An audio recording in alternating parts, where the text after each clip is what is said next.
Yep. Uninsulated or fully insulated. Yep. Good insulation maybe 80 watts per square metre. Yep. So if you've got insulation with a phase change material, Yep. then you Much could smaller. drop that again. Yeah, much smaller. About dollar for dollar.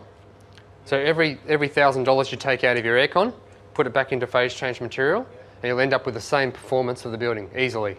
But there's no running cost on this. This has a design life of 85 years. 85 years. Whereas an air conditioner has a design life of probably 10 years before you've got to replace it and maintain it, and you've got to pay the electricity bill as well. So you can greatly enhance the building's performance. Go ahead. You've got a layer of plasterboard between your phase change material and the room. Yes. Yep. Isn't that just a bit too much insulation in the No, material? plasterboard doesn't have much insulative value. It's about R.5, depending on the thickness, whereas the insulation on the other side of it is R3. So you have a huge amount of resistance to heat flow on this side, phase change material, then a little bit of plasterboard. Now, in fact, if you look at the plasterboard, if you take the thermal camera here, take this here, that's a good place to put it. Tin ceiling here. If you put that on top of the tin ceiling up there, I don't know if we can do that, maybe just hold it up there. There's no thermal mass in tin, it just passes straight through. So if you look up at the ceiling here, You've got to switch the computer to that top. yeah, so you can see, oh sorry, I can see it quite well, but you can't. Okay, so what you see when you look at the plasterboard ceiling is you actually just see these blue dots all over it because the plasterboard is in connection with the phase change material and it's just drawing the heat through the plasterboard. And by the end of the day, the material might have reached 24 degrees, 25, depending on how well designed the building is and how hot it is outside. It's not a miracle product. It can only do so much, okay? And the more kilograms you have, the more energy you can resist and the more you can store. So a well-designed building needs less phase change material. A badly designed building needs a lot more. So how do you know what kilograms? Okay, good question. So calculation. If you look on the back of your brochure, you'll see that there's a measurement at the bottom of the table of each of the different columns, which is kilowatt hours per square metre. Can everyone see that? So kilowatt hours per square metre is how much energy you have to put into the material to get it to transition from frozen solid to be totally melted. So if you look at, let's say, the middle product in the middle column, because it's easy to find. Actually, we'll use the one that you've got on your hand, on your laps there. Excuse me.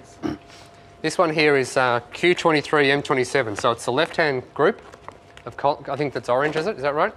Yes. Yep. And the left-hand column is the M27, which is the lightest one. It's only 1.5 kilos per square metre, so it's very lightweight. You can put it anywhere. If you look at that material, at the very bottom it tells you it's 0.085 watt-hours per square metre. So if you have, let's say, 100 square metres of this product, 100 times 0.085 is 8.5 kilowatt hours worth of thermal inertia. So a 10 by 10 metre square, so from this wall to here and out to there again, in that area there, if I put an electric heater on in this room, a 2,000 watt heater, it would take about 5 hours for this room to get above 25 degrees because it would keep absorbing the heat that you're delivering to the room. Okay? If I didn't put the heater on, maybe I put it on 1,000, it'll last 10 hours. Just the heaters are stimulating, well, maybe I've got windows with a lot of sun hitting them, same thing. Same thing with the cooling side. It's, if it's full of energy and you open the windows at night, if you open windows on a house, you get about 30 air changes per hour, typically. So you open the windows up, the air comes in, the air might be 18 degrees outside, it'll refreeze the material back to 18, 19 by the time it gets to morning, because there's enough air changes to do that typically. And by then your ceiling is frozen again, like you've got the sample in your hands. And then you close the curtains and you close the windows, and the house stays really cool because it's absorbing all the heat, keeping you cool. So how to calculate it? You can just use the kilowatt hours. And if you have megajoules, like you might have done an export from First Rate or Accurate or BERS, you can export real data from a house that's been designed and modelled inside design modelling software. Does anybody here use design modelling software? Thermal modelling software? A few guys? Yep. Don't know what we're talking about, ask them afterwards. But you can build your house inside this software and it tells you how many megajoules of heat you're having to deal with per room on the worst day of the year and the best day of the year, etc. From that you can calculate how many kilograms of phase change material will undo that heat or undo that cold. This is an example of a test facility, just passively controlled, so no controls at all, just letting it do its own thing for a whole year. So not opening windows, not closing curtains, nothing at all, just letting the house or the building control its temperatures by itself. You see here that the green building uses much less energy to stabilise. This is an air conditioner runtime test. You can see here the normal air conditioner hits 2 o'clock in the afternoon and it's just flat out trying to pump all the heat out of the room. So you've got to have a big air conditioner to overcome that. The phase change building is pre-frozen, so it's half the work has been done when it's much more efficient. You know, an air conditioner works much better when it's cold because it doesn't have to reject the heat outside into the heat, it rejects it into the cool. So if you put your aircon on at 7 in the morning, it's much more efficient at pumping the heat out of your house than it would be, say, at 2 in the afternoon because the temperature difference. So you pre-freeze, use much less electricity. You could buy a smaller air conditioner, save yourself some money there, and then the aircon doesn't have to work so hard. There was a restaurant in Taiwan and they had a real problem. In the middle of the day, they had 1,000 people come into their little wok frying restaurant, and a lot of woks going off and a lot of heat coming in. The doors would open hundreds of times. The restaurant would just get to about 30 degrees within about half an hour. No matter how big an aircon they put in there, they just couldn't get it cold enough. And they couldn't get a bigger aircon in because they couldn't get enough power into the shop because they would have had to increase the size of their mains. So simply by suspending 2 steel cables through the middle of the restaurant and hanging a little curtain blanket and laying the phase change mats out, you can imagine what would happen. It's just like hanging a concrete slab through the building. So the more of this they put in, the more thermal inertia they got. So they could pre-freeze it before everyone got into the restaurant, and then when everyone arrived, the heat would gush up to the roof, pass past the curtain on the way to the aircon return, and be pre-cooled. So the aircon worked a lot better, and obviously saved them a lot of money too. So a really good way to use phase change material is to help an air conditioner, an old one, work much better, or a bad one work a lot better. Can I ask you about the more effective when there's a big Just 1 second. Go ahead. Can I ask you about that chart on the bottom? I mean, what is that actually showing? This is showing how many times the air conditioner is coming on during the day because of the phase change material helping it. But is each time, each gap, when the Excuse me. material is changing phase and back again? No, not at all. The phase change happens throughout the day. So what's happening here is the aircon's coming on. It's realising it's not that hard to get it down to the temperature because the phase change is doing a lot of the work for it. The normal cycling of an aircon. So it comes on, it cools it, it realizes, I've got to 22, I'll turn off again. Because the phase change is helping the return air be cooler. So it's gradually liquefying. Eventually it's liquid, but by then it's nighttime. Right. And the natural night air can refreeze it, or you can put the building on night purge mode. Just ventilate. Like this Telstra building here, overnight, if they had the phase change through all the ceiling space, they could just put the building on ventilate overnight, push all the night air in below 20 degrees and pre-freeze the building to 20. Then during the day, the aircon only has to pump a little bit of heat out because the phase change is going to absorb all the heat first. Go ahead. Yep. If you have walls, say mud brick walls or solid brick walls like they have in Perth, Yep. obviously the only place that you can put it is in the ceiling. Is it still going to be affected in the ceiling rather than in the walls? You need to model it. You need to consider it's not magic. It's just more thermal mass in the comfort band. So if you've got a very badly designed house, you need to do other things as well. So this is another test facility proving that phase change material saves energy. You can see here there's a lot less power used because the phase change material is simply melting. If you want to get into the modelling calculations, this is in Fahrenheit, so pardon me for that, but if you look at the comparison of a wall, if you measure the time it takes for heat to pass through a wall, you can calculate its R value. The test facilities at Fletcher's Insulation in Sydney here, we ran a test on phase change material. Normally you put an insulation mat inside the machine. It stabilises the temperature at the top, I think at about 30 degrees, and it has a sensor at the bottom at 20 degrees. It stabilises the insulation, then it does a test and it cycles it and measures the R value. It comes out with R2 or R3. It takes 20 minutes normally to stabilise, and then it takes about half an hour or an hour to do the test. We took phase change material and put it in there to see what would happen because we wanted to get an R rating on it. Well, it took 7 hours to stabilise. And then the machine just came back with error. Because the heat kept going in and it wasn't coming out, so the machine figured there was something wrong. So if you look at a wall, if you look at the comparison of insulation, now this isn't insulation, so you can't confuse it with replacing insulation. But if you look at a typical day, if the phase change material doesn't completely melt, the R value of the wall, this is US R value, so divided by 6. The R2.3 wall is actually R25. It's a pretty big difference because the thermal energy is not passing through and changing the temperature on the inside, provided it doesn't melt. If it melts, then it just goes back to R2. But by then, it's nighttime. Okay, there's different ways you can apply it. This is a re-roofing mechanism where you basically take an old tin roof, lay the battens down, lay the sheets inside, put some bats on top, and then put another layer of tin down. There's lots of ways it can be used. You can see here the heat flux of the roof before and after. Heat flux is just passing of heat through. In a restaurant, we explained that before, just on top of the ceiling tiles, a simple installation is just rolling the mats out, and then the building has much more thermal inertia.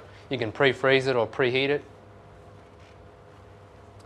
Here's a control situation where they had 2 takeaway restaurants in the same town, experiencing the same weather, built the same way, facing the same direction, with the same number of people per day. So it's a great way to test phase change material. You can see here the BioPCM store here used far less energy because it was able to use the phase change material to help the air conditioner work better. The upside is not just about money either. Imagine a house that was always 21, 22 degrees when outside it was 30 degrees or outside it was 10 degrees. You come in and it just feels really comfortable. You don't have air conditioner blowing air on you. You don't have dry air. So, and you can preheat or pre-cool it before you get home to experience that. You can see here, this was actually the test restaurant that was done with the curtain. See the improvement here before and after. The green is before and the blue is after. Here's another area with a kitchen.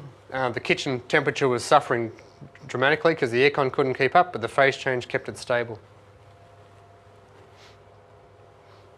The product is used in the US in a whole lot of different manufacturing materials. It hasn't been made into any materials in Australia yet. The typical return on investment for someone who installed phase change materials between 6 months and 5 years. We had one situation where the payoff was about 3 days. So it all depends on what your cost of energy is and what the problem you're trying to deal with is. This application was a military tent in the desert, and in order to cool the tent to keep the generals cold, they had to have a generator running to run the air conditioner, and it was in a war zone, so diesel was $1,000 a gallon. And the night was 0 degrees and the day was 40 degrees. So straight away you got a perfect situation for phase change to refreeze itself passively and remelt itself during the day. So you get fast payoff sometimes it's slower. No matter how you look at it, you don't have to buy anywhere as much energy per year if you have phase change material. You can do big houses, you can do small houses. These guys here have got these little granny flats, I guess you could call them over here, with a solar power system and phase change material. They've got the energy bill down to $15 per year. It's being used in colleges over in the US, universities. Here's a way that it can be used intelligently, like being built into a building design. So here we're using the 90 to pre-freeze it and exhaust the air, rather than actually letting the air in and out again. So there's lots of different ways you can actually charge and discharge the phase change material. Harvard Graduate School's got some in some of their buildings for testing. So it can be used in different types of fabric in buildings. We just won the tender in the US for the Olympic archery stadium. Now, why would you want to use it in an archery stadium? Because you don't have to have an air conditioner running, which blows the arrows off course. So the phase change material was cheaper than the air conditioning system with no running costs, because the night air was cool enough to refreeze the material and give them a stable temperature during the day.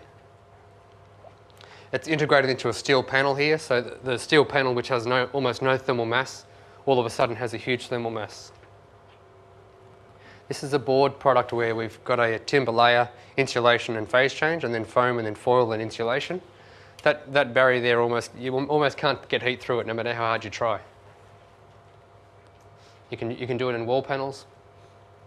You could even lay it inside concrete into sandwich paneling to improve the thermal mass of the concrete wall. Energy modelling, for those guys who use Accurate, Burrs and First Rate, there's another program called Design Builder, which you might have heard of, which has actually got phase change material listed inside it now. So you can actually look up each material, each mat, and work out how many kilowatt hours it will change the building by. So you can actually model the house without phase change material, or the office, and then you can tick yes, insert the phase change material, and see the difference based on the climate zone and all the other attributes of the building to see how much energy you won't have to use. So I won't go too much into the technical detail, but in essence, phase change material is a way that you can have a much more comfortable building, use much less energy. It's quite warm in here right now. In fact, we can probably work out how warm it is by looking over at the wall. It's 26.1 degrees in here. So go ahead. The temperature range in which the material freezes and melts. Yep. Is about 22 to 26 degrees, is that what you're saying? It varies. If you have a look on the back of the brochure, the question was, does the temperature range vary? Can we use that? that vary from product to product or varies? If you have a look on the back here, there's 3 different temperature ranges. There's the orange, green and the blue. The orange one here has an 18 to 23 degree range. You see it on about the second or third last row on the spreadsheet. And the next one is 20 to 25 degree. And then we have a 20 to 27 degree. This one here, I brought it up especially. That's a 16 degree phase change. So that one there starts changing at about 8 degrees and finishes at 16 degrees. So it's changing phase right through the temperature range. Yeah, if you feel that there. And is that because of the mix of material? You pass it around. That sheet there was on my warehouse floor this morning in Melbourne, so I brought the weather with me. If you have a look at the temperature of it, you can probably see it over there as it goes passed around. Probably track it actually. Can you see it there? Okay. You're just not safe, are you, with phase change material?